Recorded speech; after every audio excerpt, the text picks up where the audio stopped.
Comedians ಯಾರಿಗೂ ಅವಕಾಶ ಸಿಗ್ತಾ ಇಲ್ಲ. It's the major problem.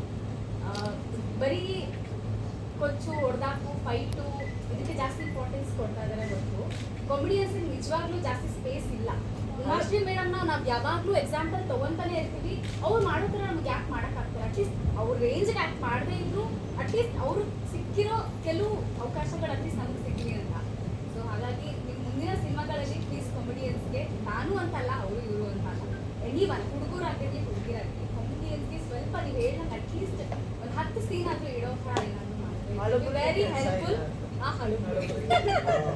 Anyone sir, ಯಾಕಂದ್ರೆ ನೀವು ಹೇಳಿದಾಗ ರಿಯಾಲಿಟಿ ಶೋಸ್ ಜಾಸ್ತಿ ಬರ್ತಾ ಇದೆ. ನಾವು ರಿಯಾಲಿಟಿ ಶೋಗಳಲ್ಲಿ ಪ್ರತಿ ರಿಯಾಲಿಟಿ ಶೋನಲ್ಲಿ it's become like a factory. ಹೊಸ ಹೊಸ ಕಾಮಿಡಿಯನ್ಸ್ನ ಹುಟ್ಟಾಕ್ತಾನೆ ಇದ್ದಾರೆ, ಬರ್ತಾನೆ ಇದ್ದೀವಿ.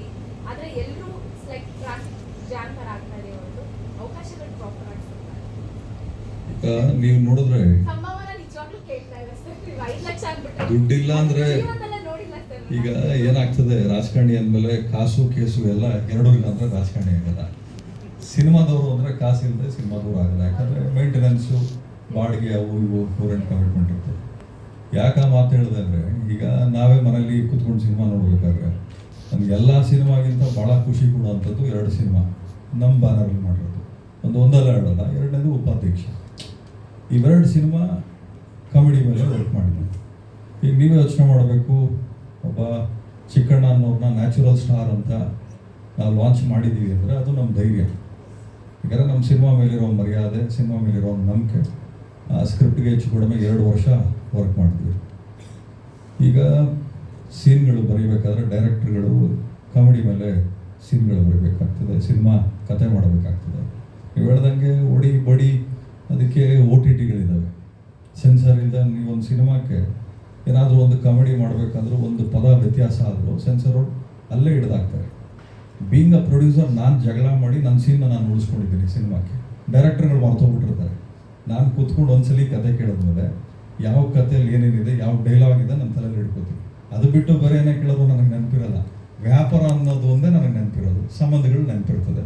ಯಾಕೆ ಈ ಮಾತು ಹೇಳಿದೆ ಅಂದರೆ, ನೋಡಿ, ನಾವು ಉಪಾಧ್ಯಕ್ಷ ಇದು ಮಾಡಬೇಕಾದ್ರೆ ಸೆನ್ಸರ್ ಬೋರ್ಡ್ ಅವ್ರಿಗೆ ನಾನು ಕೇಳಿದೆ, ಅಲ್ಲ ಸರ್, ನಿಮಗೆ ಕಾಮಿಡಿ ಶೋಗಳಿಗೆ ನೀವು ನೋಡ್ತಾ ಇದ್ರೆ ಇಂಟಿಮೆಸಿ ಸೀನ್ ಇಡ್ತಾರೆ, ಡೈಲಾಗ್ಗಳೆಲ್ಲ ಡಬಲ್ ಅಲ್ಲ, ತ್ರಿಬಲ್ ಅಲ್ಲ, 10 ಟೈಮ್ಸ್ ಅದೊಂಥರ ವಿಚಿತ್ರ ಡೈಲಾಗ್ಗಳು ಇಡ್ತಾರೆ. ನಿಮಗೆ ಅಡ್ವರ್ಟೈಸ್ಮೆಂಟ್ಸ್ ತುಂಬ ಇಂಟಿಮೆಸಿ ಸೀನ್ ಇಡ್ತಾರೆ. ನಾವು ಸಿನಿಮಾದಲ್ಲಿ ಒಂದೇ ಒಂದು ಚಿಕ್ಕ ಸೀನ್ ಇಟ್ಬಿಟ್ರೆ ಕಟ್ ಮಾಡಿಸ್ತಾರೆ. ಆ ಬೋರ್ಡಲ್ಲಿ ಕೂತಿರೋರು ಯಾರು? ಆರ್ಟಿಸ್ಟ್ಗಳೇ ಕೂತ್ಕೊಳ್ತಾರೆ. ಅವ್ರು ನಮ್ಮ ಹತ್ರ ವಾದ ಮಾಡ್ತಾರೆ, ನೀವು ಡಿಲೀಟ್ ಮಾಡಬೇಕು ಅಂತ. ಒಂದು ಚಿಕ್ಕ ಪದನ ಡಿಲೀಟ್ ಮಾಡಬೇಕು ಅಂತಾರೆ. ಈಗ ಕಾಮಿಡಿ ನಾವು ಯಾಕೆ ಇಂಪಾರ್ಟೆನ್ಸ್ ಕೊಡಬೇಕು ಅಂದರೆ, ಸಿನಿಮಾಕ್ಕೆ ಬರೋವಂಥವ್ರು ಯಾರು ಸ್ಟ್ರೆಸ್ ತೊಗೊಳಕ್ಕೆ ಬರಲ್ಲ, ಸ್ಟ್ರೆಸ್ ಬಸ್ಟ್ರಾಗಿ ಸಿನಿಮಾ ನೋಡೋಕ್ಕೆ ಬರ್ತಾರೆ. ಈಗ ಉಮಾಶ್ರೀ ಮೇಡಮ್ದು ನೀವು ಹೇಳಿದ್ರಿ, ಅವತ್ತಿನ ಕಾಲದಲ್ಲಿ ನಿಮಗೆ ಡೈರೆಕ್ಟರ್ಗಳ ವಿಷನ್ ಏನಿತ್ತು ಅಂದರೆ ಕತೆ ಮೇಲೆ ಕೂತ್ಕೊಂಡು ಫೋಕಸ್ ಮಾಡೋರು.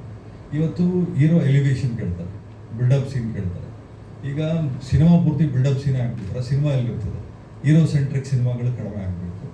ನಿಮಗೆ ಉಪಾಧ್ಯಕ್ಷ ನೀವು ನೋಡ್ಬೋದು, ಹೀರೋ ಸೆಂಟ್ರಿಕ್ ಇಲ್ಲವೇ ಇಲ್ಲ. ಎಲ್ಲೂ ಹೀರೋ ಹೊಡೆದಿಲ್ಲ, ಒದೆ ತಿಂದಿದ ನೋಡ್ತು, ಹೀರೋ ಎಲ್ಲೂ ಹೊಡೆದಿಲ್ಲ. ಸೊ ನಾವು ಕಾಮಿಡಿಗೆ ಕೊಡುವಂಥ ಆದ್ಯತೆ ಅದು. ನಾನೇನು ಹೇಳ್ತೀನಿ ಖಂಡಿತವಾಗ್ಲೂ ಅದನ್ನು ಮಾಡ್ತೀನಿ. ಅದೇ ರೀತಿ ಕಾಮಿಡಿಯನ್ಸು ಯಾಕೆ 50,000ದಿಂದ 5 ಲಕ್ಷದವರೆಗೂ ಇದ್ದಾರೆ ಅಂತ ಹೇಳಿದ್ರು ಅಂದರೆ, ಕೆಲವೊಂದಷ್ಟು ಸಲ ಡೈರೆಕ್ಟರ್ ಕತೆ ಬರೀಬೇಕಾದ್ರೆ ಒಬ್ಬ ವ್ಯಕ್ತಿಗೆ ಅಂತ ಕತೆ ಬರ್ಬಿಡ್ತಾರೆ, ಅಡ್ಜಸ್ಟೇ ಆಗಲ್ಲ. ಪ್ರೊಡ್ಯೂಸರ್ಗೆ ಡಿಮ್ಯಾಂಡ್ ಮಾಡ್ತಾರೆ, ನೀವು ಇಂಥವ್ರನ್ನೇ ನಮಗೆ ಕೊಡಬೇಕು ಅಂತ. ಸೊ ಅಫೋರ್ಡ್ ಮಾಡೋಕ್ಕಾಗಲಿಲ್ಲ ಅಂದರೆ ಸೀನ್ನ ಸ್ಕ್ವೀಸ್ ಮಾಡ್ತಾರೆ. 15 ದಿವಸನೋ 20 ದಿವಸನೋ ಇರ್ತದೆ. ಅವಾಗೇನಾಗ್ತದೆ, 10 ದಿವಸಕ್ಕೆ ಕೂರಿಸ್ಕೊಡ್ತಾರೆ. ಆ ದುಡ್ಡನ್ನ ಏನು ಕೊಡ್ತಾರೆ ಕಾಂಪನ್ಸೇಟ್ ಮಾಡಿ ಬ್ಯಾಲೆನ್ಸ್ ಮಾಡಿಬಿಡ್ತಾರೆ. ಅದಾಗಬಾರ್ದು ಅಂತಂದರೆ ಕೆಲವೊಂದಷ್ಟು ಒಳ್ಳೆ ಸಿನಿಮಾಗಳಿಗೆ ಸ್ವಲ್ಪ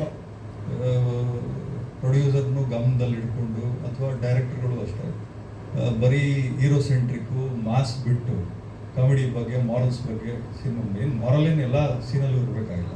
ಅಟ್ಲೀಸ್ಟ್ ಒಂದೊಂದು ಸಾರ್ಟ್ ಆಫ್ ಇದರಲ್ಲಿ ಆದ್ಯತೆ ಕೊಡಬೇಕಾಗ್ತದೆ.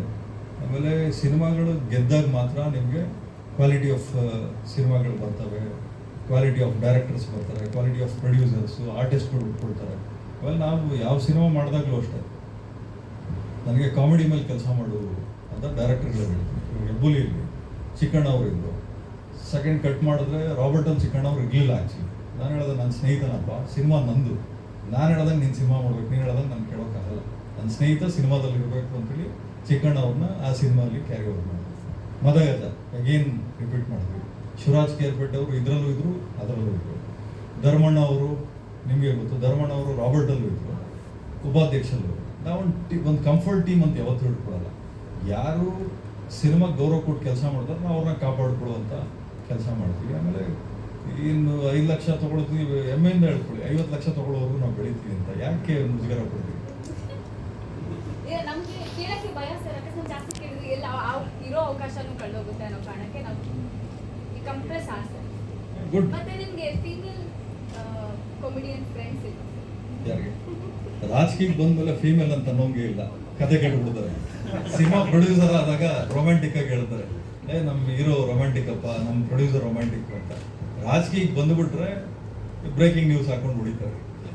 ನನ್ನ ಫ್ರೆಂಡ್ ಮಾಡ್ಕೊಳ್ಳಿ ಸರ್, ನಿಮ್ಮ ಫ್ರೆಂಡ್ಸ್ಗೆಲ್ಲ ಅವಕಾಶ ಕೊಡ್ತಿದ್ದೀರಾ, ನನ್ನ ಫ್ರೆಂಡ್ ಮಾಡ್ಕೊಳ್ಳಿ. ಖಂಡಿತ ಮೇಡಮ್, ಖಂಡಿತ. Thank you sir. ವೆಲ್ಕಮ್.